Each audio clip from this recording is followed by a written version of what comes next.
Hey, buddy. I can't hear you. Hold on.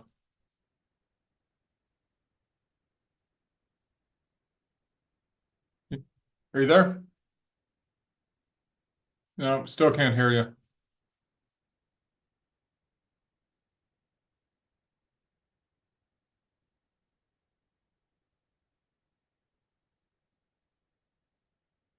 I can't. Oh, I can't hear you.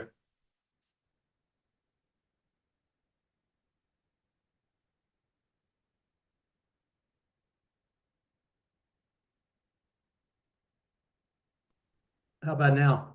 There you go. I can't hear you. Yeah, you there? I don't know. Oh, feedback?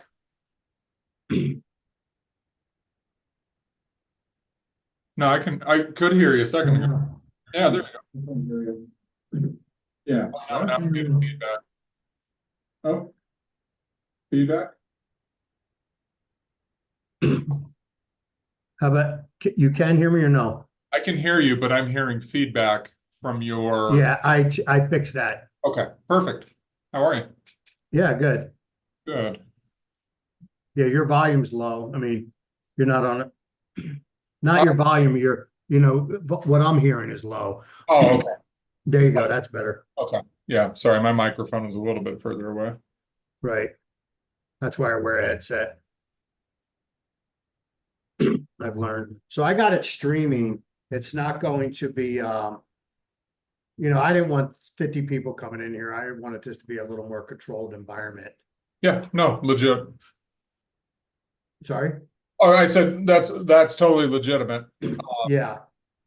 Because it could be a shit show. Yeah. So it's actually streaming right now. So I streamed it through YouTube but I have it embedded on a web page too. So I sent out the link for the web page. Or I posted on Facebook. Are we broadcasting right now? Yep. Oh, okay. Hi, everybody. Yeah. But I don't know if who's watching yet, Right. It says there's 3 people. Let's see. Who's the third one? Oh, Amanda, she's just not on microphone or camera. There Yeah. she goes. I didn't know this was going to be live streamed either. Yeah, well, I mean, I could do that or record it. I figured I'll just post it out there, see what happens. So we have all the questions. I'll moderate it. It's about a 4-second delay from, so it's, I mean, but they're not gonna know. You'd have to watch both to know. Right. Right. So you're actually at work, Amanda. I can tell that. That doesn't look like an at-home filing cabinet. No, this whole week, I think I've been here by 6. It's a busy week. Here comes Brian. I hear the ding dong. How dare you call Brian a ding dong? No, right? No, I have a little bell because what would happen is I'd be sitting there waiting for somebody and they start talking in my headset and it scares the crap out of me. It's like, That's funny. hey, good morning, Brian. Hey, good morning, guys. Brian, how are you? Long time no see. Yeah, it's been a Yeah. while. How you been? Good. How are you? Oh, not too bad. So I saw Amanda recently. Brian I haven't seen in a while. Carter I Yeah, chatted same. with. It was funny. I have this. I signed up for this thing. I get an email every morning of what mail's coming in, and I saw this letter from a law firm, addressed to my Auburn Associates PC, my corporation. I'm like, oh crap! What the hell?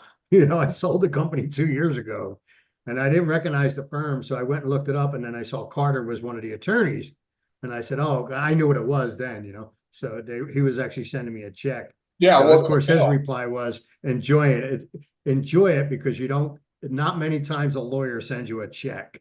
So Right. I thought that was spot on. So anyway, well, let's get started. So this is streaming live. People can watch it. So it's about a 4 or 5 second delay. It's been live since, I've been hacking and talking and welcoming everybody on. So, but we have a bunch of questions. I'm going to moderate it, and then we'll just, but I think first we'll go around the room and just say, say your name, how long you've been in real estate and how long you've been practicing law. So we'll go ABC, right? AB. So we got Amanda, Brian, and Carter. So that's our ABC legal team. I'm Amanda Mendenhall. I've been a realtor for 22 years, I think. And Okay. then I've been an attorney for 9. Got it. Mr. Brian. And Brian Swan, been a realtor since 2002 or 3, so it's been about 20 years, and a lawyer for about 10 years. Okay. So 21 years in real estate. Yeah, and we're all pretty similar. I was licensed in 2000, been a realtor the entire time, and then been practicing law for 9 years. Okay. So 24 years. And then 9 years, did you say, Clark? Yeah. Practice started licensed in 2015. For law. Okay. So 9 For law. years. Okay. Yeah. Got it. So, and I'm the non-lawyer in the group. I'm a real estate broker. I've been a real estate licensee for 32 years. So I want to add that up. So we got 43, 67. Almost 100. So we have 99 years of real estate experience. Okay, in this panel. And then we have 28 years of legal experience. So that's because somebody had asked the question, what makes it an expert? I don't know, 99 years of real estate and 28 years of legal practices. I think, well, that kind of qualifies as a little bit, wouldn't you say? I think the best So- definition I heard of an expert is a person who is one chapter ahead of you. That's in that, right? My favorite one was from Arnold Stringham. He said, intimidation is 9/10 of the law. So he says, if you could just sound like you know more than the other guy, then you probably, then you'll win the argument.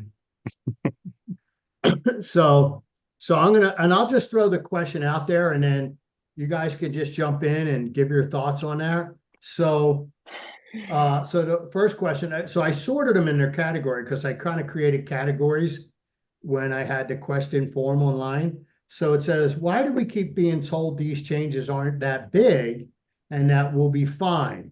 These changes seem pretty big to me. Communication and forms are very different. So, I mean, anybody want to jump on that? I mean, I will too if you want. I know Amanda wants to, but I'll give No, I think Carter should. it. Yeah. I think there's a balance between instilling confidence in the real estate agents and at the same time addressing the changes. I don't think any of us on this panel think that this is a simple change. It's very complex. We have changed and arguably been forced to change how real estate has been done in Utah for the last 30 years, or at least 30 years. I believe buyer agency came into effect in 1991. The MLS has always had that agreement of compensation. And that's the biggest change is that we're no longer able to publish a unilateral offer of cooperative compensation on the MLS. That's how we got paid as agents. We went to the MLS, we saw what was being offered, and we knew that was negotiated. These new forms and this new world that we're practicing in changes that to where now that's just one more thing that agents need to negotiate. They need to negotiate their worth with their buyer, and they need to negotiate that payment either with the seller or with the buyer or with the brokerage. And I have a feeling we're going to get deep into that in this presentation. So it is a big change. It's changing a lot of tradition and a lot of ways that agents have been doing things for years and years and years. So I don't know the reason behind the framing of it as it's a simple change. It's just 3 forms. But there's some pretty fundamental things about real estate that did change. Yeah, and I would say, I like to reduce it to simple, there are some things that basically haven't changed. People are going to buy and sell, and brokers can still offer compensation. And I think, and who knows how this will settle out, and right now it's just a free for all right now. I mean, because there's just because of misconceptions and really not understanding the changes, I think, we'll go through those as we go through the questions. So, Yeah, and I do think that it's deeper than just brokers can still offer compensation. There's a sure. way that they can, it's a change in how they can offer it, and you still need to negotiate that with the person offering. It's no longer Right. you're not just entitled to it because you are. Right. Right. It's not a guaranteed amount. Yeah. Well, and I would say, I mean, as far as compensation goes, yes, it's a little bit of a change, but I think, at its core, it really shouldn't be. To me, the first time I read the settlement, the thing that gave me the most heartburn was the touring agreement idea, or a written agreement prior to touring a home. That to me, I think, is the most fundamental on the day-to-day, the way we do business, change. And that's the one that gave me the most heartburn. As far as, negotiating, I mean, Utah's always had a buyer broker agreement. And I think part of the messaging too was that, because we've had a buyer broker, it wouldn't be a big change. And I think what I've learned over the last 3 weeks is that agents, when they know a change is coming, they don't read the contract to see what changed. They just assume it's going to be easy. And so that's probably why the question was posed, is because now agents are actually having to read what the changes are. And as we've seen over the last week, there's a lot of confusion. Let's face it, they don't read when there aren't any changes. So we'll go with that. Right. Yeah. You're not wrong. You want to chime in on that, Brian, or should we go to the next one?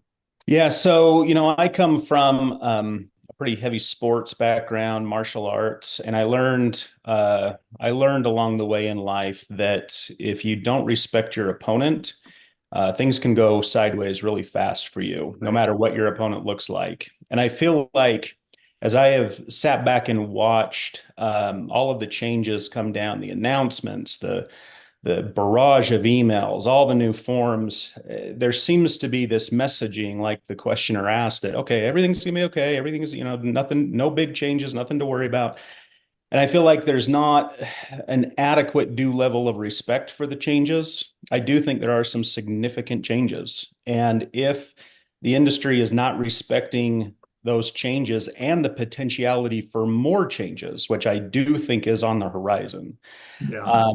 is going to go sideways for agents. I mean, we've already seen, I have been in contact with Amanda quite a bit since all of this has happened. And, she has seen some firsthand experiences of added commissions, dual commissions, being contractually obligated to the clients. And, things are happening out there that aren't the intended consequence of this. And it's putting some clients in binds. And so I do take issue to some level with some of the messaging, because I don't think it's a minimal thing. I don't think it should be downplayed that everything's going to be okay. I think that, as much as it's great to have a positive message, the reality is these are serious changes. Like Carter mentioned, it's changing how real estate has been done for the past 30 years. I mean, that is a significant thing. And the way that the forms are coming out and all of the added layers of these adjustments, I think is rightly confusing for agents. And if the brokers at minimum, are not respecting the changes and just kind of blindly following, I think we're seeing the problems that comes from that. So, I appreciate the positivity from the messaging that's out there, but at the same time, I think that there needs to be some real messaging as well. And that is that these are big changes, and they do need to be studied by the individual agents. They need to be studied by the brokers. And there needs to be some critical thought, honestly. I don't think there's a lot of critical thought to a lot of these changes. Right. I would agree with that. I mean, you could just tell by the questions that the training is not, it has to be, broker down. I've always, I've been trying to push for because we have all these mandatory courses through the division. We have the one for residential, commercial, and property management. I'm like, we should have one for anybody with a B in their license, right? Whether you're associate broker, branch broker, dual broker, or principal broker, there should be a mandatory for that. And, because there's a lot, I always say, look, if 10% don't know, then that 10% needs to get educated. But if 90% doesn't know, then that's leadership not educating, Mhm. you know? So we have a lot of questions, so they'll try to move through this. So the next one is, if the seller is offering more than my BBA, can I take more? And, you know, we know can I amend it up? So I'll answer the first question. No, you cannot take more. But then now I'll let Amanda address it, because she addressed it in I sat in one of her classes, and she even posted it online. So Amanda, you go ahead and answer that. It's like legal 101, contract law, that you can't do that, right? No, you can't. You can't amend it up. And it does come back to our first year of law school contract concepts, where if you're not, there has to be consideration. And so if you're paying yourself more for the services that you've already provided, you can't Or amend agreed it to, just to right?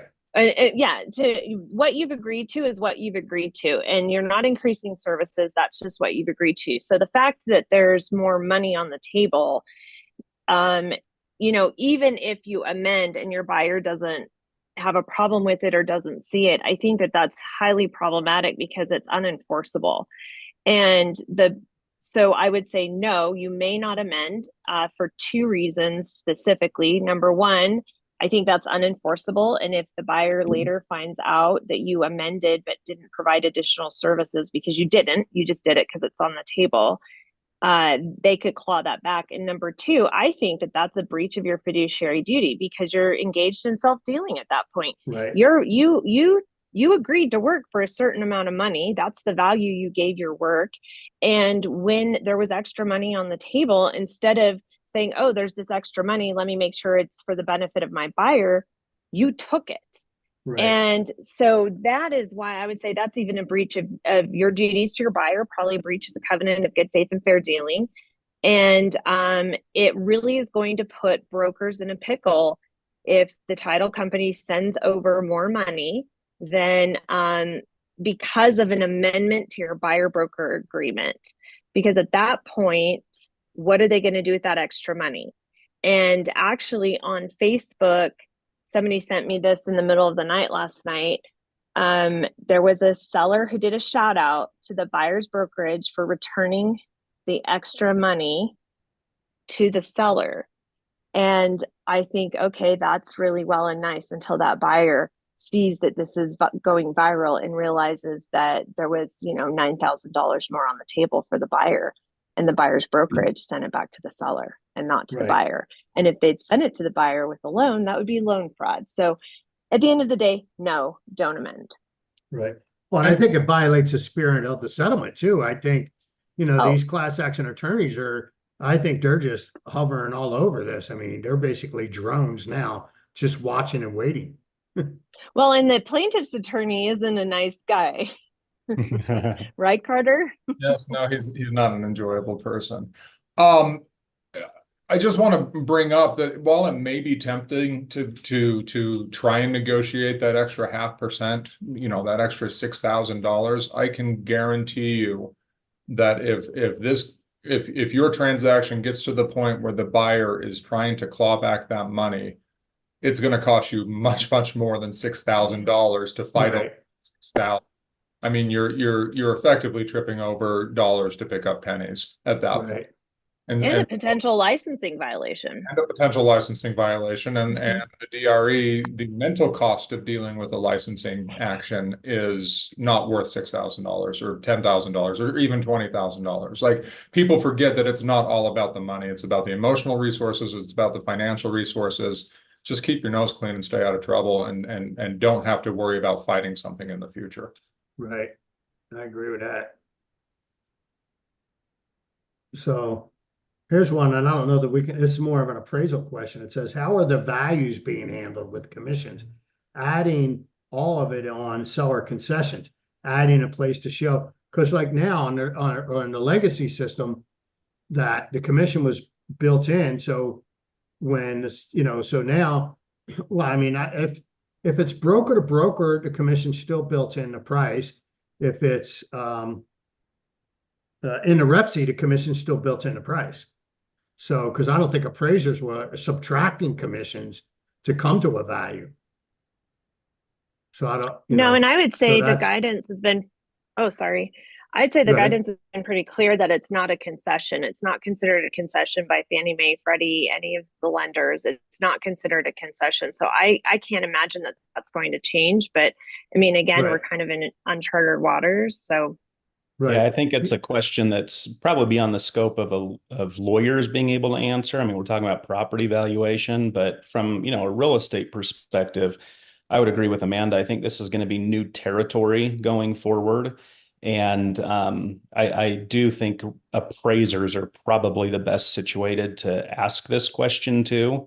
Um, just because, I think how they handle that adjustment, if they even make an adjustment, and you got to realize all of the past comparables for the last year are going to have those commissions built into the price too. So, will there be an adjustment? I don't know. I think they'll look at the copy of the REPC to see if the commission, I think they'll just, there will be a lot of considerations, but I think it is yet to be seen. And I think in the meantime, as agents do their CMAs, I think there's reasonable approaches to kind of handling it both ways. And at the end of the day, it's probably a question they should sit down and analyze with their broker. Well, and part of that question was, how do you know what was paid, So you don't. I mean, before Right. all you knew what the BAC that was being offered, but you didn't know what the selling side was collecting. So I don't well, know and that would change much. I've never seen an adjustment on an appraisal Me either. for the commissions before, and that's when the appraisers knew somewhat, at least, what was being offered. So, Right. They knew what I the mean, if they've BAC never, resolve was. yeah, if they've never adjusted it before, I can't imagine they'd start adjusting for it now. Yeah, I agree with that. So the next one says, what happened to the protection period on the buyer broker? Well, and says, what happens if I take a BBA for one day and they sign a new BBA a few days later and write an offer on a home I showed them? And that's like, well, oh, well, you're kind of SOL at that point. You Yeah. get paid.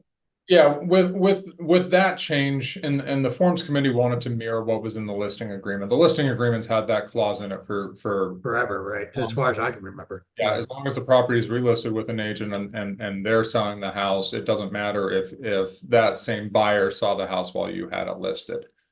Forms committee wanted to put that into the buyer agency agreement.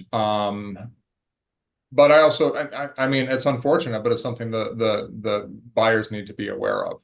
Or excuse me, buyers agents need to be aware of. Right. There is no longer procuring cause, plain and simple. Right. And I don't know how familiar the audience is with the concept of procuring cause, but this was, when a commission was paid to a buyer's agent, and there was another buyer's agent out there who said, wait, I was the reason that buyer became interested in that property. With this settlement and with the requirement that a written agreement is entered into prior to showing, that has effectively eliminated any fight about if you were the procuring cause or not, because the holder of that contract, that agreement with that buyer, is now under the terms of the settlement. It's kind of forced the NAR's hand or the UAR's hand, as far as the commission arbitration goes, that person is the procuring cause. And so the buyer's agents just need to be super, super careful that they are adequately protected when they are getting these agency agreements signed. Make sure it's for a sufficient amount of time, and make sure, if it's just a one property thing, make sure it's for a sufficient time to gauge the interest of your buyer. I think this is where a showing agreement might help in terms of doing something quickly just for showing purposes, and then entering into a well thought out agency agreement, not only to protect the buyer, but to protect the buyer's agent as well. Right. Yeah, let's not go too deep in showings, because we have those questions, so we'll cover those.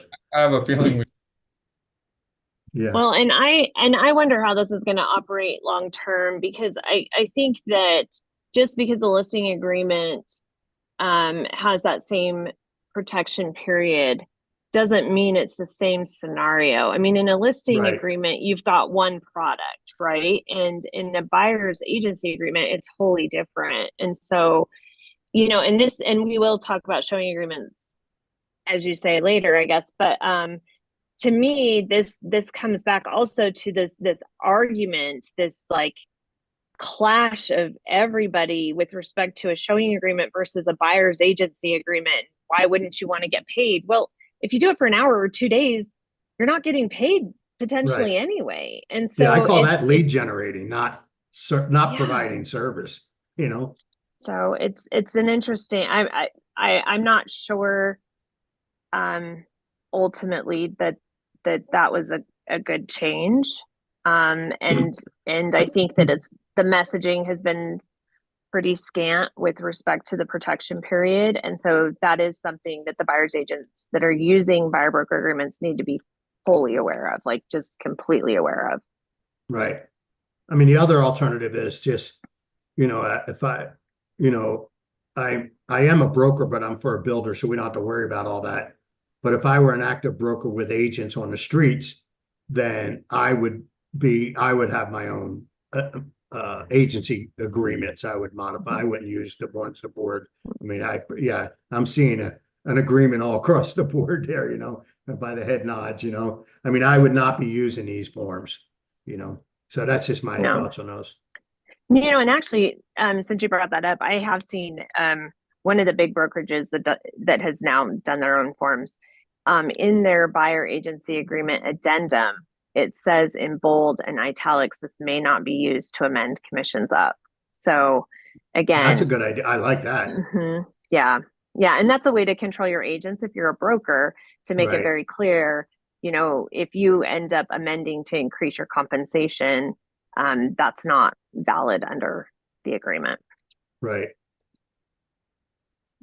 Okay. How do I handle a listing agent that refuses to relay the commission their seller is offering? And that's obviously a misconception that, we don't have to because it's no longer unilateral. So, that's the easy part. Now I'll let the lawyers give the long answer. So I'll jump in on this. This is something I've thought a lot about. There seems to be kind of a main messaging out there that listing agents and buyers, they're really not responsible to police the commissions. They're just supposed to, rely on their own goodwill in handling the commission, instructions, and that they're not going to take more than what's legally permitted or what's in the BBA. I understand the argument, but I do take a couple issues with it. First and foremost, I think as a general blanket statement, we are an industry that polices itself. The Right. Code of Ethics requires, and it only operates by virtue of agents policing other agents and their conduct. So, I mean, just by that premise alone, I'm not sold or convinced that we're not supposed to police the commission issue. I mean, even the Division of Real Estate, it operates by complaints submitted by the public and agents. So I find it flawed on that front. But secondly, I think there is a battle of duties to the clients. You've got, on the one hand, let's take a listing agent, for example. They have a duty of reasonable care to their client. And reasonable care under the case law indicates that you're supposed to be protective of your client. You're supposed to explain the contract to your client. You're supposed to look out for them, make sure that they're not injured or harmed in any way in the transactional process. I would interpret that to say you're also supposed to make sure they're not overpaying what the other side legally cannot take. I think that would be a protective interest for the listing agent and the seller. On the other hand, the buyer's agent has a duty of confidentiality to the buyer. And so their agreement on the fee, I would argue, is probably confidential and it doesn't need to be disclosed. I don't know that there's a good solution to this, honestly. I think the two duties kind of knock each other out. I think the confidentiality will ultimately prevail. But I do not believe that we are not supposed to police the industry. I think listing agents should make a reasonable effort to try to ascertain, is this commission amount in the REPC going to exceed the BBA? And they may not get the answer because of confidentiality. But I think that their duty is to at least try. So kind of my position on it. I fundamentally disagree with the major sentiment out there that we're not supposed to police this as agents and just trust everybody and let them do their job. Even if there was goodwill, in the buyer's agent and putting a certain amount on the contract, who's to say that it wasn't a mistake or a typo or that they got the amount wrong? You know, they made an error. It wasn't malicious. It wasn't wrongfully intended, but they made a mistake and it's higher than they can take. You know, so I don't think that listing agents should blindly trust the amount in the offer. I think there should be some reasonable attempt to ascertain, is this amount going to exceed and therefore be prohibited by the settlement? You know, on that amount. And if they can't get the answer, they can't get the answer, but at least they made an effort to, you know, fulfill that duty of reasonable care to the client. Right. See, and I disagree, because the settlement requires that there be a term in the buyer agreement with their brokerage. And the term is that you can't receive more than what we've agreed to. And so it's a breach of contract between the buyer and their agent. It has nothing to do with the seller. The seller is the one that's going to determine, this is how much I'm going to pay in concessions and whatever it is. They're looking at the bottom line, which is kind of the intent, right? And so it ends up being a breach of contract between the buyer and the buyer's agent, because there's nothing in the settlement that says that money goes back to the seller.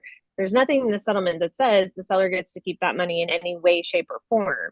It's that a requirement that there be a term in the buyer agreement that the buyer's brokerage cannot take more. And that ends up being a breach between the buyer and their brokerage, not with anybody else.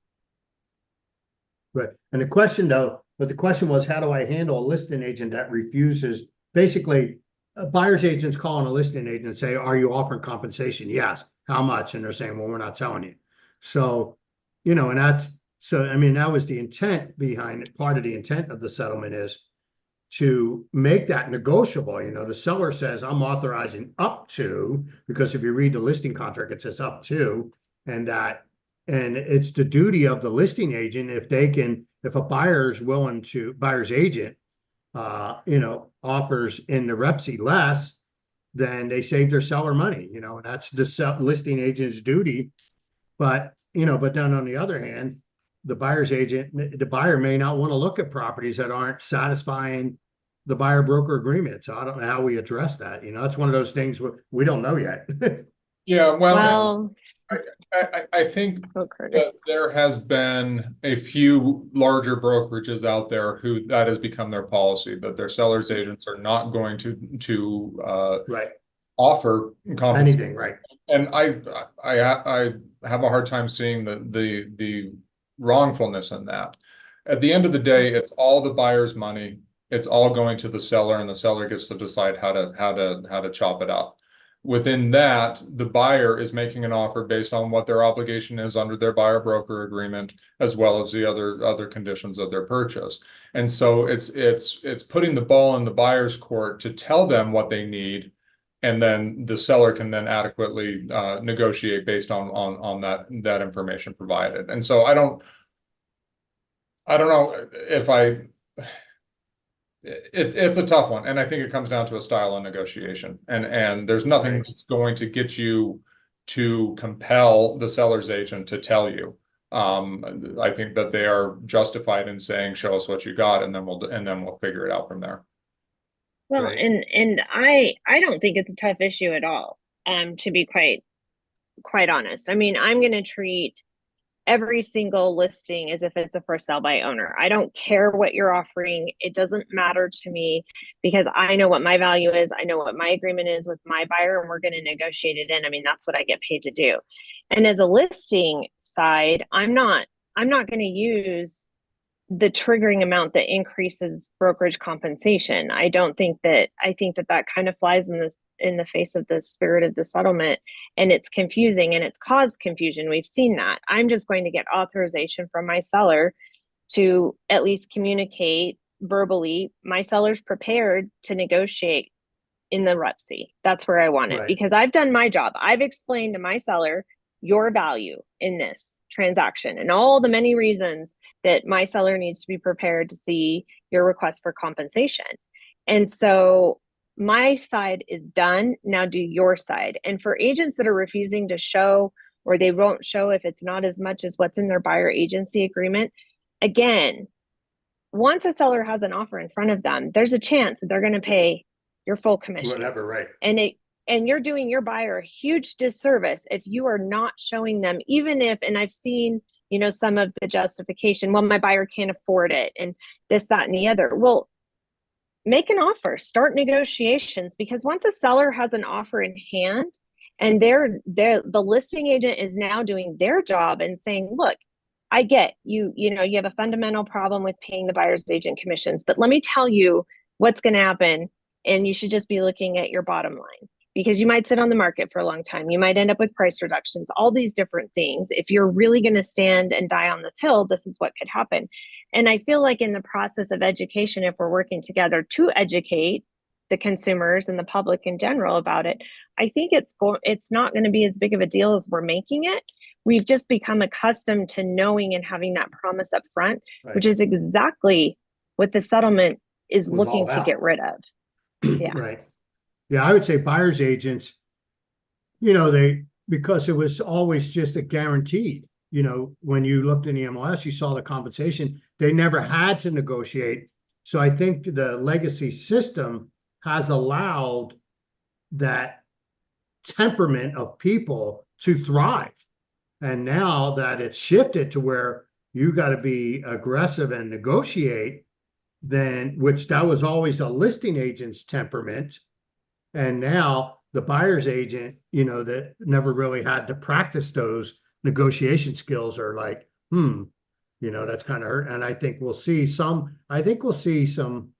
fallout from that, which, it's always at least more money for the rest, I'm okay with that. And you can buy lock boxes cheaper too, so it's when that happens. Hardly used lock boxes, So then the guy that says, thanks, Rob. What qualifies the panel as experts? We already covered that. 97 years of real estate practice and 28 years of legal practice. In what ways can we show compensation and not? So that I'll just throw my 2 cents in there. It can't be any portal such as an MLS or a third-party portal where multiple brokers can advertise their compensation.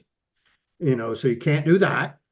And you can't do all the clever disguises, the percentage in the lawn and that kind of stuff. You can do anything privately, personally, meaning your own personal website, your brokerage website, direct communications and all that. So, Yeah, I teach that in my class. It's like, the answer is no, because they all come up with, what about this? What about that? I said, before you even ask those questions, the answer is no, So anybody want to jump in on that? Yeah, no, and there's, the way I've been teaching this, all of these changes is that this is just more conversations with various people. Exactly.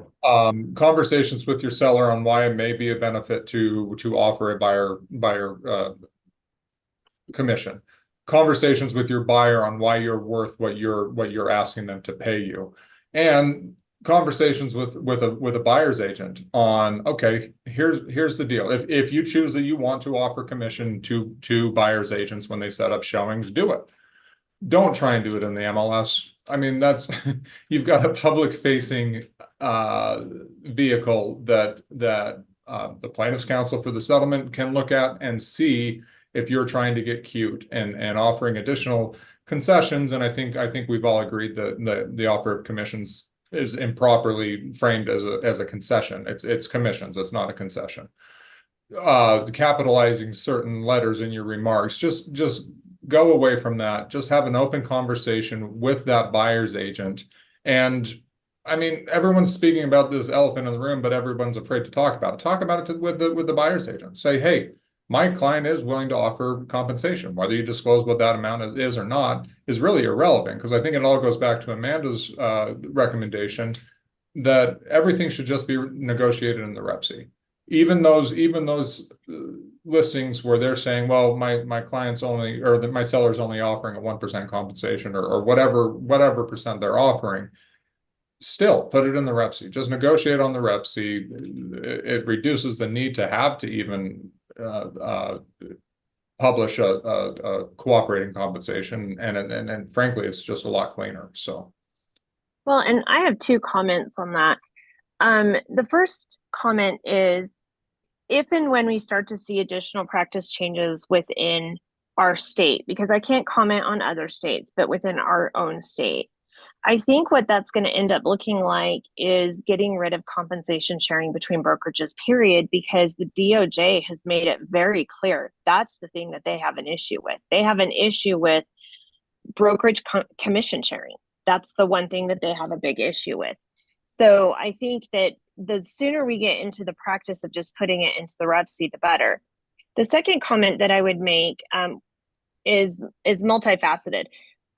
First of all, we have learned in the last couple of weeks, and it's been made clear that you can't put offers of compensation in like a line showing time, any of that stuff. You can't put it in there, and they don't even want you communicating within those portals about the compensation. The second thing I would be careful with is offering and accidentally entering into a contract for compensation that's oral, or that ends up being a unilateral offer of compensation that's accepted by performance. And what I mean by that, that's the way, we've been operating for years. They offer the compensation. You accept their offer of compensation by submitting an offer. If there's a 3% in the key box, if there's a post-it, and I accept your offer of compensation by sending you a purchase contract, so now your brokerage is going to pay me 3%. I've agreed to that with you, and I've done that by my performance. If I send over a REVC that has 2 in it, and so now we're looking at a total of 5, you may assume that my buyer broker is only for 2, and so your seller accepts that REVC, and now your seller owes me 2, and you owe me 3. And I would say, in the last few days, I have seen buyer brokers for more commission than I've ever seen before. So one of the unintended possibly consequences of the settlement is that buyer's agents are increasing the compensation in their buyer agency agreements. And it could be just to make sure that they get to collect all the bananas on the table, right? But I've been shocked at some of the buyer's agency agreements that I've seen. So I think that we need to be very, very careful of assuming what the other side expects to be paid. Let me add to that. I think those are really good points that need to be highly stressed. Being the director of Stringham for several years and writing, revamping the curriculum, revising the textbook, agents need to understand that education in the state for pre-licensing is controlled by the Division of Real Estate. They have certain topics, and the school's job is to get you to pass the test. So when it comes to contract law and statute of frauds, agents know enough to pass the test. And what Amanda's talking about is kind of the more involved doctrine of the statute of frauds. And I think, to Carter's point as well, that when you start getting cute with these, post-it notes or notes in the key box, or, even text messages, or even an oral over the phone type of arrangement, agents aren't understanding that this is going to constitute the same type of unilateral offer that was in the MLS. So even though it's not in the MLS and it's avoiding, what the settlement prohibits, you're still going down a road where you're going to be bound to that. This isn't just a, hey, my sellers are offering. I mean, this can very likely be construed to be a contract and then bind them into that higher commission. So agents really need to understand that risk. And I am of the camp, just like Carter, just stay away from it. Have the offer come across in the REPC. Don't even talk about the commission. Don't give any cute clues or indications.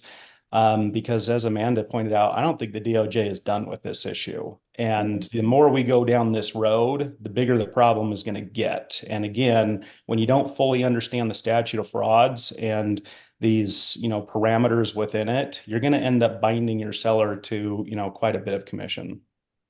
Well, and I would say not necessarily binding your seller, because the seller will be Or bound you, in a yeah. REVC, Yeah, that's right. but the brokerage will be bound in your oral agreement. And so you may have just given your own commission away. And so when I get around to drafting my own listing agreement, I've been so busy with all this drama, I haven't done it yet for my own brokerage. I'm not I'm not going to have what the seller's going to offer to the buyer's agent. I'm just going to get permission and authorization to communicate that the seller is willing to negotiate it in the rep C, because I mean that is something I feel like I would need permission to do, because I'm essentially advertising the listing for less than the list price when I am saying things like that. So I'm going to get permission to do that, but I'm not going to have an actual amount that they're willing to offer up to, because I don't even want to be, you know, offhanded. A lot of times we're taking these phone calls, we're at a soccer game, we're here, we're there, and I don't want to offhanded say, yeah, like he's willing to pay 3% accidentally because I know that that's what's in my listing agreement. I'm just not going to do any of it. Right. So we had another question that was alluded to, and Amanda alluded to it, but it says, I was offering blank percent and I signed a compensation agreement. So basically they entered into a broker to broker agreement on compensation. And then the offer came in the REPSI, and the REPSI stated the same amount of compensation. If my seller accepts, it's still blank. And the answer to that is no, because you have to read the REPSI. The REPSI says in addition to any other agreement. So if you have a broker to broker agreement and you have the money in the REPSI, your seller, and because Amanda touched on it, the seller would owe based on the REPSI, and then you would owe based on the broker to broker agreement. So that right now is like, there's a lot of confusion on that. mm-hmm. A lot of confusion. Yeah, I think that was my opinion. I think that was an error in the REPSI drafting. And I think because they used that addendum and pasted it in there. Yeah, and I think that I think the real estate commission was, I think everybody's just been in this big panic of uncertainty, and there needs to be a little bit slow down, you know, really think this through. We can absolutely add an addendum to the REPSI. I don't think it needs to be rushed through on this change, but I think it opens up the door for, you know, a significant risk, as has been pointed out. So I'm not a big fan of that REPSI change and the new language. I think that was rushed, you know, and I'm probably in the minority of, you know, the upper echelons of the industry out there, but I think it could have been done better. And I'm a little bit, you know, not happy that the real estate commission went through and approved it the way they did. I think it does lead to some significant risk. Yeah. And I don't know, Brian, if you've noticed or if we've talked about this, but the REPSI amendment, the change in the REPSI doesn't even say in addition to any written agreement between the seller and the buyer's brokerage. It just says agreement.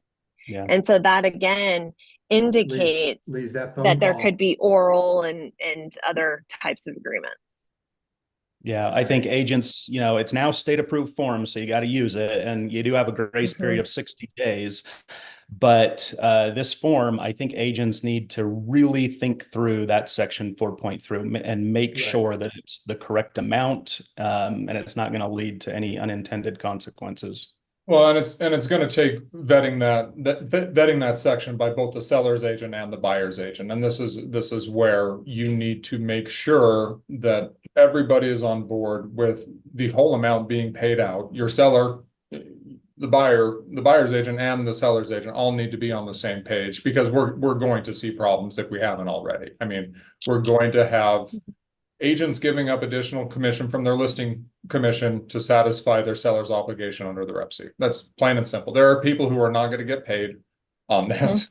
And unfortunately, that's one of the ways where change in how we do business is going to occur, is when people get burned. But do your diligence, read the contract, make sure you understand how it's written, and make sure that you're not either violating the settlement agreement by trying to get more commission than is in your EVA, or exposing your seller to a higher payment of commissions.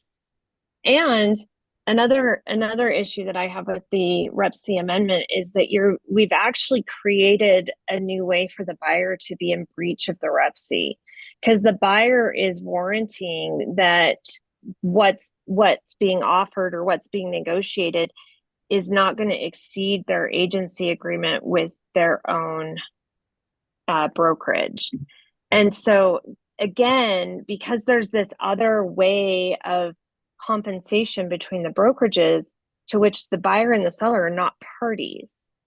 It seemed to me to be problematic that that's now created a potential way for the buyer to be in breach of the REPC. And we've always been historically so protective of the buyer in the REPC. It's really, really hard for a seller to get out of a REPC, but it's extremely easy for a buyer to get out of a REPC. And so now we've created a way that the buyer could be in breach. And while we're on this subject, I want to bring up a point that I think, and we still have, I think, available to us the seller brokerage payment addendum. Do not use both. No. It's in the REPC now. We don't That's need the that. exact language. Yeah, they copied and pasted it right in. Yeah, I've written them, like, just get rid of it. It doesn't, we shouldn't be using it. And I am seeing agents doing both because unfortunately, a lot of the trainings that were happening up to August 17th we're training to use that addendum. And so agents have written in their notes that they're supposed to be using that addendum. Well, then the REPC was updated with very little fanfare. And so agents have been using both. Or if they were in their trainings, depending on who did their trainings, when it wasn't in the REPC, we're told, don't use the seller's brokerage addendum, but use an addendum and just write it in. And now we're seeing, again, because of their notes, double commissions. Right. So it's all in the REPC now. Yeah, the whole purpose of that addendum that is now copied and pasted into REPC was in the event that the compensation, the unilateral compensation being offered did not satisfy the buyer broker agreement, the buyer can then ask the seller to satisfy that obligation that the buyer had to their broker. And so, but now, so to answer that one question though, if you have a buyer broker to broker agreement for an amount, and then you put that same amount in the REPC, then as the seller could owe the money and the listing broker could owe the money. So it needs to be either or. And either or. Just a quick reminder on that broker compensation agreement, there is a spot for the seller and the buyer to both sign that they Acknowledge. and Right. acknowledge that they've received it. So everybody should know the pieces that make up the puzzle. I mean, the only thing arguably that you may not know is what your total compensation in the buyer broker agreement is. But if you see something that comes over in an offer that says you're going to pay me X% in addition to whatever has been agreed to, just do your diligence, make sure that everyone's on the same page and you're not subjecting your seller or yourself from paying more buyer commission than what the Right. parties contemplate. Right. So the only time you'd use both, just to add to that, is back for the original intent of the addendum. If you have a buyer broker agreement for X amount and the cooperating compensation is less than that, then you would have used the addendum. Now, so you have a broker to broker agreement that satisfies part of your buyer broker agreement, right? The broker to broker compensation. And then you would use, you would put the balance owed in the REPC. So that's the only time you would have, so that where both of them now equal what you're entitled to. Yeah, which is why that provision's a little bit clunky, because it kind of alludes to this agreement between the buyer's agent and the seller's agent, and then it talks about additional payment on top of that. So right, it's not as smooth as it could have been done. No, like Brian said, it was just rushed. Everybody panicked, blah blah blah blah blah. And I agree. And so, and part of it was, in defense of the powers to be that drafted all these documents, it was, they had drafts of all this, but they had to sit and wait before they could release them, because at any day the DOJ could have changed it, so they kind of sat on it. I don't know if that's a good excuse, but I'm sure that's how it happened. But anyway, so another question, as a builder, do we have to disclose to a buyer's agent's client that we are paying their agent?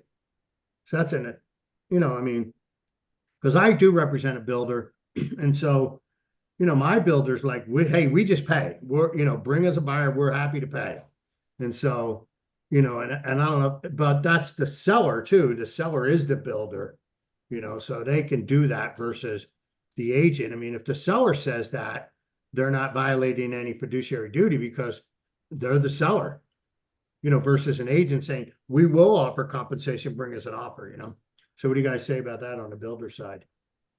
So the case law in Utah states that the duties that an agent owes to the other side, the customer, so the Right, builder to the buyer in this case, are twofold, threefold really, to treat them honestly, ethically, and competently. Those are the right. duties the courts impose on agents in handling and treating the other side. So, the question is would informing the buyers, the customer, the other side, would informing them that the builder is willing to pay a commission, is that treating them honestly and ethically? I think there's an argument that the answer is yes. I mean, it's Yeah. transparent, it puts things out there, and it helps them to figure out how to structure their offer. So I think there's an argument that there is a duty to the customer to inform them of that if the builder isn't willing to. Right. Yeah, because the question was, do we have to disclose?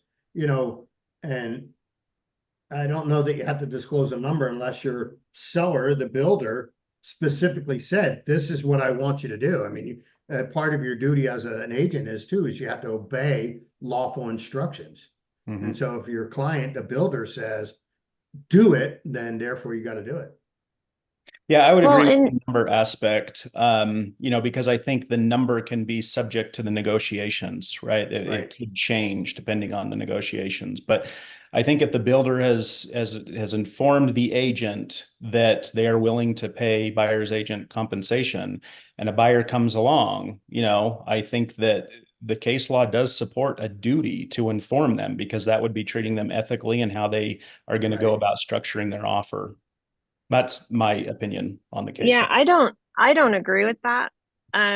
Because number one, if the buyer's agent knows, then the buyer knows. I mean, that is the principle of agency. Right. And so realistically, that duty of disclosure is between the buyer and their agent.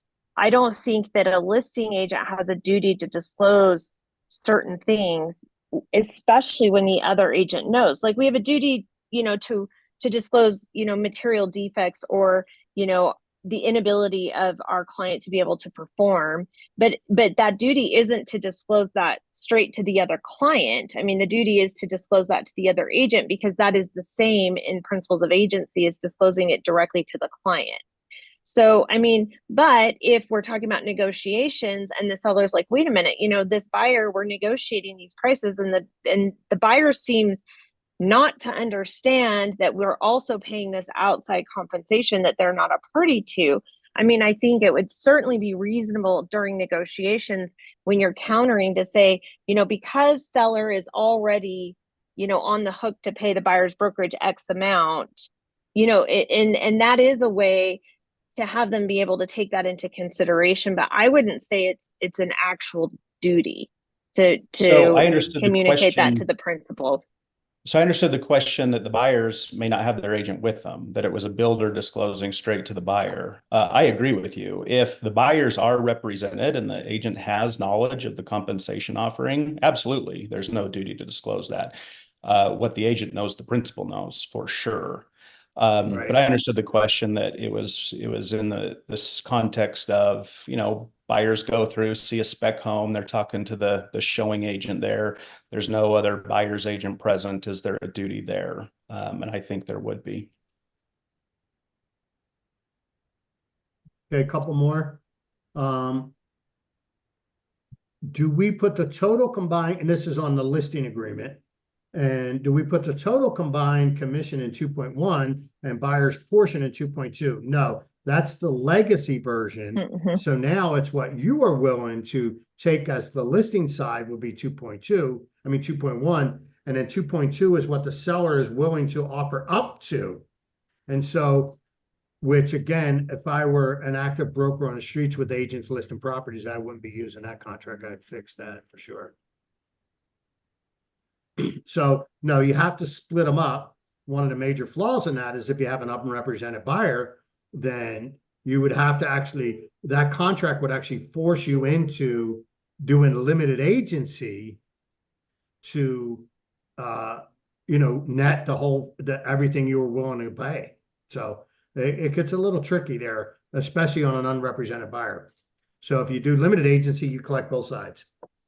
Can I comment on this for one quick Absolutely. second? Because I do think, and again, I'm not, I'm with Rob. I'm not going to use the forms that have been promulgated. But when I get around to it, I want to have a section that, okay, so this is what the listing is, and this is, what the buyer's agent commission is, and if there's an unrepresented buyer, this is what my total commission will be increased to because I'm going to have a harder job.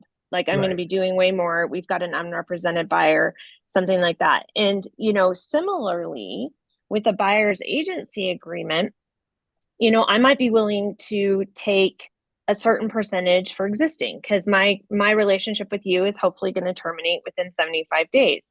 However, I'm also going to have a different percentage if you end up in new construction, because now my duties to you are going to last, Yes, a sometimes a year. year and a half.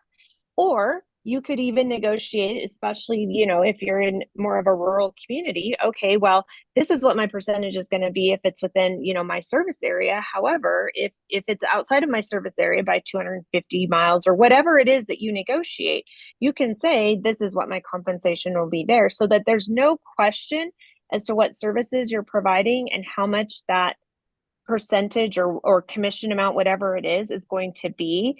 And I Right. would do it up front, because if you But take the buyer you just agency, switched over to the buyer broker agreement. yeah, I'm talking about both Right, agency right. agreements. Because the So question was about the listing contract, yeah. no, I know, and I I, segued into the buyers as well, because I right. think and we only have 3 minutes, but I think that's a really important Oh, we can point that go we need over, to. unless you have to leave. Well, Yeah, I mean, we do have court and different things no, that I we have know. to get to today. But that's the point, is that you can negotiate it. It has to be certain and ascertainable. And if you do a regular buyer broker agreement, you've promised all the services, Right, whatever it is. right, So you need to without do it up clarifying. front. If it's because you've promised them, so you can't increase your compensation saying, well, this is going to be harder now, I should get more money. No, because you already promised all the services for what you said. So Okay. I would just say that those things can be negotiated up front, and just make sure it's very clear. Okay, so I got one that'll answer a couple of them. So it says, this happened to me today. Buyer called to look at my listing, wants to be unrepresented, won't sign a BBA, insist I show the house. So that's really simple. You do not need an agreement with the buyer to show your own listing. Simple as that. It's that simple. I don't know that anything needs to be added to that. That actually answered a couple questions. Unless somebody calls and you say, yes, I'm going to show you my listing. There happen to be 2 others in this community. Would you like to see the 2 Right. others? Right. Then you need to show, right. But to show your own listing or an open house, when you have an open house, no, there doesn't need to be an agreement. Does the Washington County showing agreement comply with the settlement? And I would say yes. Because Yes. the settlement never said it had to be a buyer agency. And that was something I learned from Amanda. I mean, when she said it, it was like, well, duh. There's license activity, like showing a house is considered a license activity. But if you enter into a buyer agency, now you have a fiduciary. But if you go into a showing agreement, you don't owe a fiduciary. You just do a license activity. So I like that. Why didn't UAR give us more options? Well, we discussed that. I've heard the UAR teach it's professional to get a BBA. Well, that's a matter of opinion. My broker won't let us use the showing agreement. I'm having a hard time jumping straight to a buyer broker agreement. What do I do? And there was another one that said, where was this one? So I can answer both of those. I have a question that my broker can't seem to answer. Where do we find support? So to those 2 questions, I would say maybe look for another broker. I don't know. So Yeah, I agree with that. I agree. I think that we are going into a new chapter of the industry. And I think it's more imperative and critical than ever before that agents have brokers that they can rely on. right. I think there's lots of great brokers, but I also think that within that group, there's also some brokers that, really aren't given the same level of study to this as others do. And this is going to open up the door to a lot of questions. I mean, we've said it over and over. I think every leader in the industry has said it. We're in uncharted waters. There's bound to be new situations that come up. Right. So I think, agents should really make it a priority in their business. I mean, this is their business as an independent contractor, what broker do they feel, comfortable and confident in and going to, who's responsive to their questions, who's resourceful in helping them get answers. I think this is a whole new chapter, and I think it's going to weed out, a lot of agents and brokers as well. I think it's highly imperative that that leaders in the industry, which doesn't just include the brass, it includes the brokers and the ABs as well. They study this out and they give this some critical thought.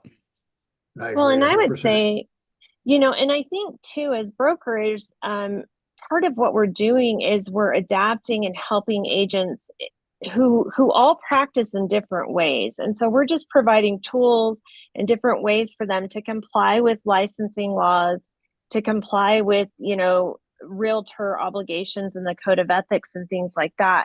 And I've been actually really impressed to see some big brokerages, like for example, Carter's Equity, and Equity has adopted Washington County's showing agreement. They've licensed it, and there's a lot of brokers that have come out with the showing agreement. And I think that that is just, recognizing that some agents just are going to need that, and it's just as professional to do that in the beginning. Yeah. And I use the Washington County showing agreement. I mean, in part because I drafted it, and I have a pad that has 25 of them, and we fill it out. I take a picture for my files, and if I had a broker that was not me, I would text it to my broker or upload it, because you have to. And then I just rip off the top one and hand it to the client, because the client needs a copy. And it's really simple. It's really easy. And I'm not trying on the curb to explain 3 or 4 pages of a buyer agency agreement to somebody who is not listing. They just want you to open the dang door. Right. Yeah, and I've always considered, well, sorry, Brian, but like people say, well, I don't show houses without a buyer agency or whatever. The NAR stats show that 66% of all buyers interview one agent. So that says to me, the first one that shows them a freaking house has got 2 out of 3 chance of getting the deal, So get a simple path to showing a house. Consider that lead generating or lead follow-up, not agency.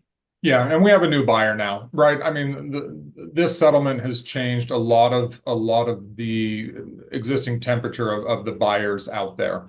We have buyers now who like that previous question, refuse to sign a buyer broker agreement. Yeah. That's fine. We're just offering solutions. We're just making sure that we can comply with the settlement. But the new buyer out there is going to need these conversations and understand why agents get paid what they do, and unfortunately that's nothing that we can do, the 4 of us on this call. That's something that buyers agents are going to have to be able to convey their value and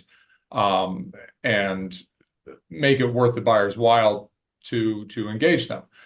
The showing agreement, however, is a stopgap. It's a dating mechanism before you get married to someone, which I'm a huge fan of. So yeah, and I want to bounce off this, because I do think this is a very important issue, and I think the question is right to be asked. I'm surprised that Washington County is the only one that has come out with a uniform form for its agents. Mm-hmm. So in my brokerage, I opened up my own brokerage. I have several female agents, and we talked about this. And I asked them, do you guys want a limited showing agreement, or, do you want to do the BBA? And as Amanda and I have talked about this, I think there are some legal issues that would be helpful to have a limited showing agreement, like E&O insurance. She's kind of brought that up and looked into it. Mm-hmm. But from a human standpoint, from a practical operational standpoint, my agents told me, we're not comfortable as female agents getting locked into an agency agreement with somebody that we just met.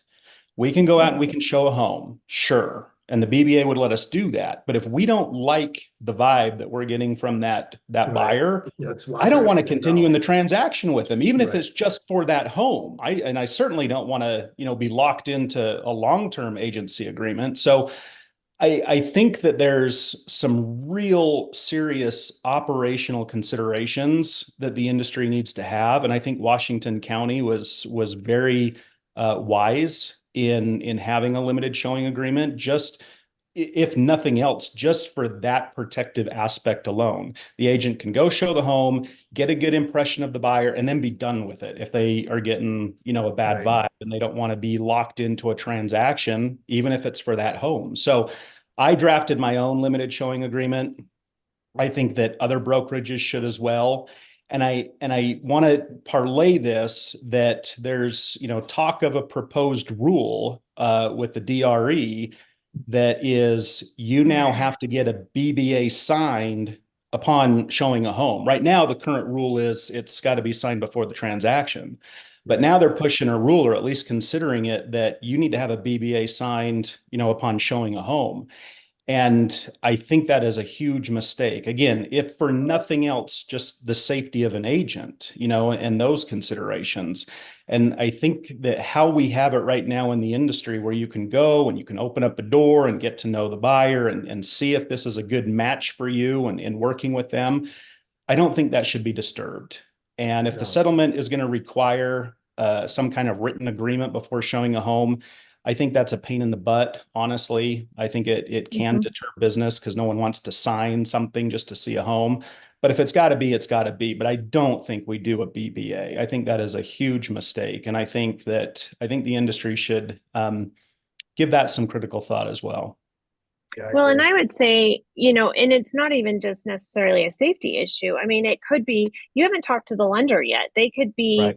shopping in a price range they can't afford. They might, you have no idea. And what you're doing with an agency agreement is you're actually obligating yourself to work for them. You're giving them fiduciary duties. I mean, Yeah. period. Whether you get paid or not, you have now given them fiduciary duties. You owe them duties and you don't know them from Adam. And so I think that it's very short-sighted. And I don't think it's consumer friendly either to make the consumer lock in with an agent at the curb either. And then the last point I want to make is as listing agents, we're probably going to have to start showing our properties more if we're requiring buyer agency agreements, because I've heard, and I actually was talking to Washington County's AE recently, and she said that she had a broker call to license her agreement because they'd been trying to do the agency agreement for the first week and it was not working. Buyers were not signing it with people they hadn't met. So he realized, hey, I need to get another option. So what happens when a buyer won't sign an agency agreement at the curb with somebody they don't know? Listing agents need to be answering their phones because they're going to need to be going to show it, because if the buyer is unwilling to sign something, it's going to need to fall to the listing agent to show it, and that's part of your duties to your seller. Well, and we have listing agents that are trying to get the buyer to sign something to show them their own listing. It's like, I mean, well, that was one of the questions we had, well, we have to sign a contract because they just don't know. They're not being trained. And the brokers, like Brian alluded to, the brokers, you have to start aligning yourself with people that are really immersing themselves in this new world. And what's that one song was, Oliver Anthony?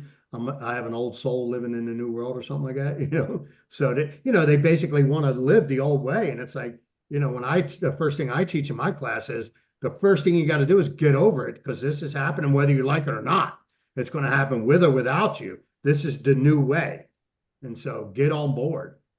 Well, and I got after one of my brokers yesterday. I mean, granted, I'm out of patience right now, but because this broker was relying on guidance I had given before the Rep C change, and then I had given new guidance after the Rep C change, but the broker had somehow discounted or missed the new guidance and was Right. still educating agents on the old guidance. And right now, if ever there was a time to be opening your correspondence and to be paying attention, because our advice changes day to day. I mean, Brian and I are like, this morning I read 4 cases that relate to whether or not you can amend the buyer broker agreement up. And after reading 4 cases this morning, and I texted with Brian about it, my position is the same, is that you cannot. And so we're constantly trying to just educate ourselves so that we can educate the brokers, but the brokers are responsible to educate the agents. So they need to be reading correspondence from the NAR, from the UAR, from their counsel, from the attorneys, like just reading as much as you can, attending as many classes as you can, because at the end of the day, it's on the broker. And let me add to that. I'm going to put a plug in for my colleagues here. I think we are in such uncharted territory. And like I said, I don't think the DOJ is done with this, nor do Yeah. I think that the lawsuits are done. So I think there's more impending changes. I think it behooves the brokers now to retain counsel, have somebody on retainer, and I think both of my colleagues on the line are well equipped and excellent choices for that. To just have in their back pocket, to have a retainer, to be able to call, to get questions answered, to have forms drafted. They'll look out for these guys will look out for them. And I say that because so many people are relying on the legal hotline and UAR and these, bulletins and emails that are going out, and that's fine. I agree that you should read them and be informed and have those resources, but they also need to realize the UAR attorneys, they have a fiduciary duty to their client, which is the association. They are Right. UAR attorneys. They're not attorneys for the brokerage. They're not No. attorneys for the agents. So, and when situations on the hotline come up, the law allows attorneys to do hotlines, but they're very minimalized in the facts and the analysis that can be done. They don't have the full spread of the information. And so I think that as we go into these waters, brokers would be well advised to spend a little bit of money on a permanent retainer and use it when needed to get questions answered. I fundamentally disagree with just relying on the industry bulletin points and advice, because you have to realize that is geared toward the association's interests, which is, retaining membership and making sure that everybody is, following or understanding the changes, but not necessarily down at a granular level what is needed for your brokerage and your agents. And I want to say I 1,000% agree with that. When I had my brokerage, Carter was my retained attorney. So, and I gladly wrote him checks because it was the cheaper option. And I think brokers don't realize that. If what's that old, if you think education is expensive, try ignorance, kind of thing. And that's the same thing. You want to be able to get an attorney on the phone and solve a problem, quickly.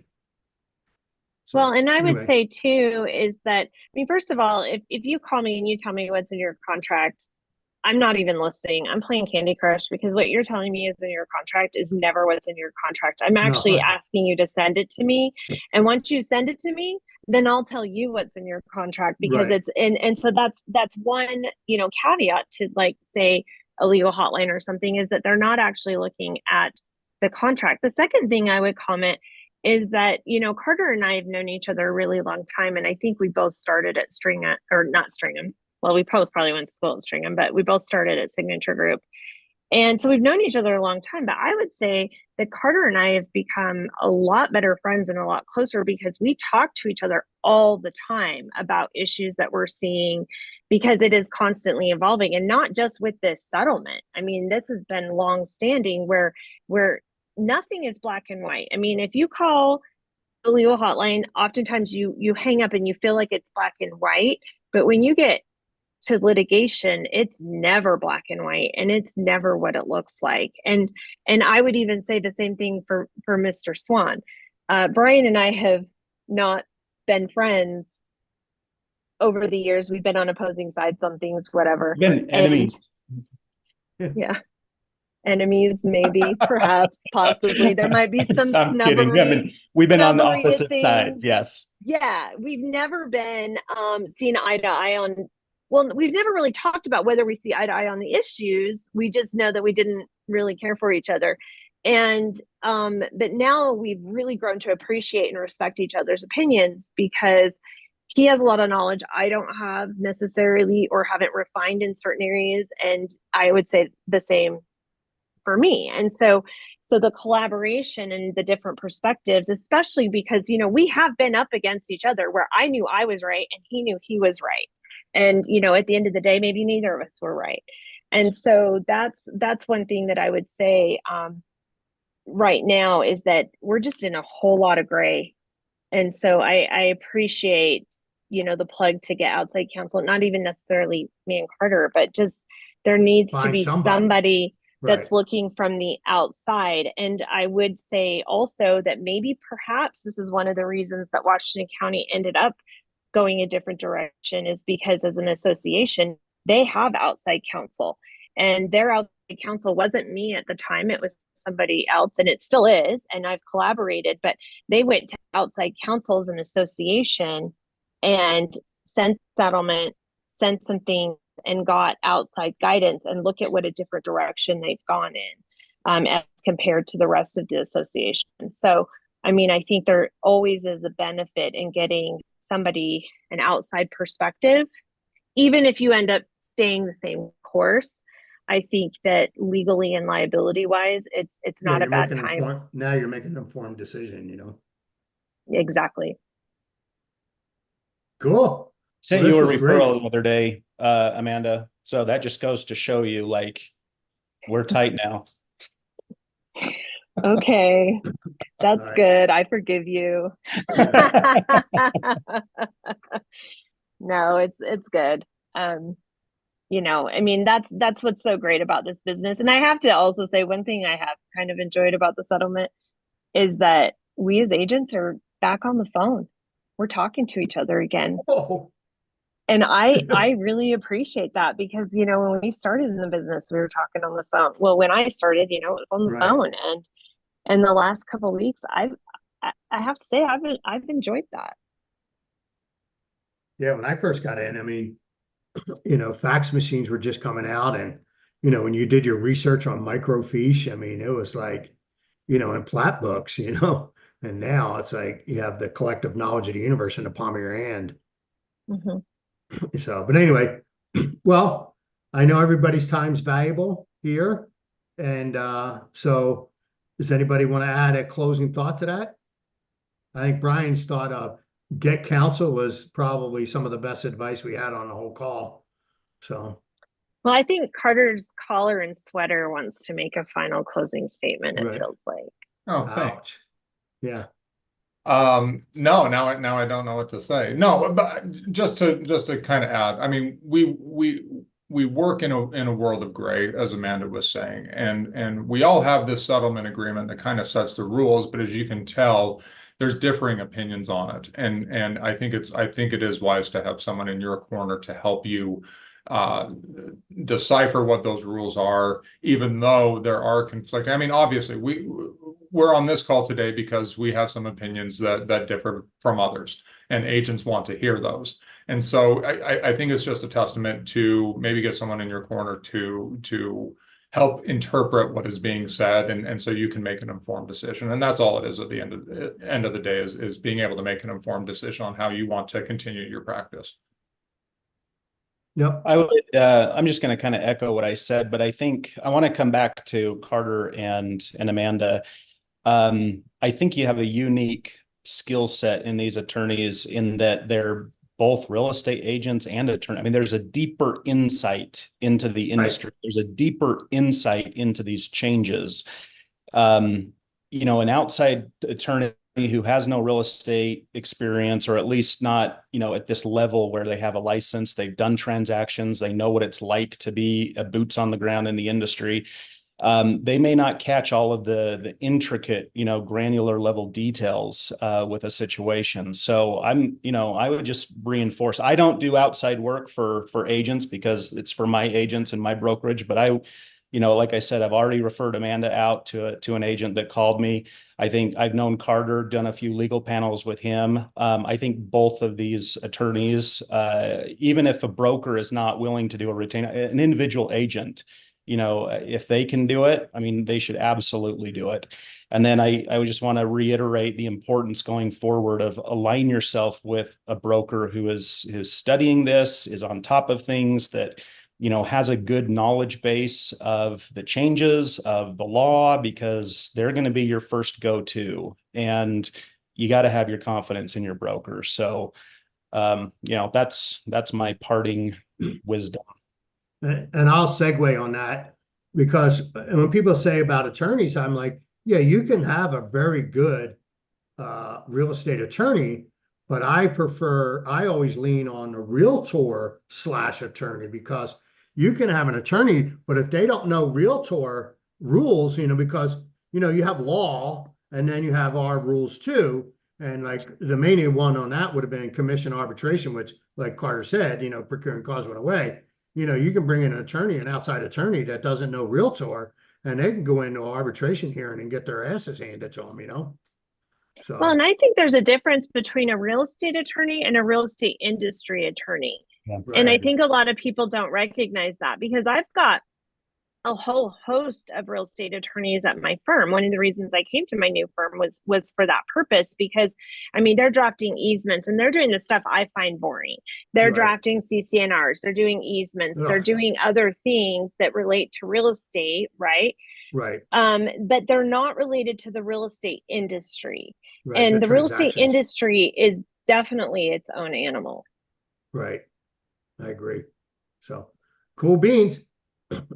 So any closing thoughts? Going once, going twice? Sold. We're out of here, folks. Thanks for joining us, for those watching. And this is obviously recorded, so it'll be pushed out there. And for me, as a real estate broker, I have a passion to educate the real estate population. So I hope this is good for all. I think it is. I thought there was a lot of great knowledge being passed on here. So anyway, see y'all.